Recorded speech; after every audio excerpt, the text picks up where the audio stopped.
Questions for the witness, Mr. Krill, Mr. McArthur? No, thank you for coming today, sir. Would the next witness please state your name and begin your testimony? Yes. Good morning, Gary Seitz. I oppose the bill, and basically, me too, to cut it short. Chair Orenthal, getting back to Jonathan Friedrich's question about the charges on page 16 regarding assessments, where they can foreclose on your home. I was looking at the proposed bill, and it says charges mean any charge, so it's very captive. It's not including but not limited to assessments. So that's a catch-all regarding the fees if you don't pay the arbitration fees or charges or whatever, where they can foreclose on your home, because it says any charge, and on line 22, page 16, line 28 says any penalties, fines, or fees. So those are very all-inclusive. And my definition of assessments under my governing documents includes all this too, because it's very broad. So I just would like to point that out to the Assembly Committee, that that charges include everything, literally, the way it's written.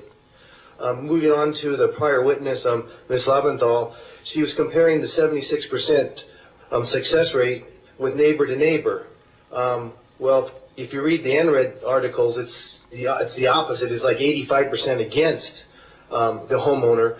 But she wasn't comparing apples with apples. See, the art of settlement, mediation, and arbitration is a compromise. And when it's neighbor to neighbor, and each party has to pay their fee, they're more willing to settle, versus we take a large multi-million-dollar HOA versus the little unit owner. They're not likely to settle, and besides, they're getting probably advice from the attorney: don't settle, we'll take it litigated. So that's going to affect the success rate.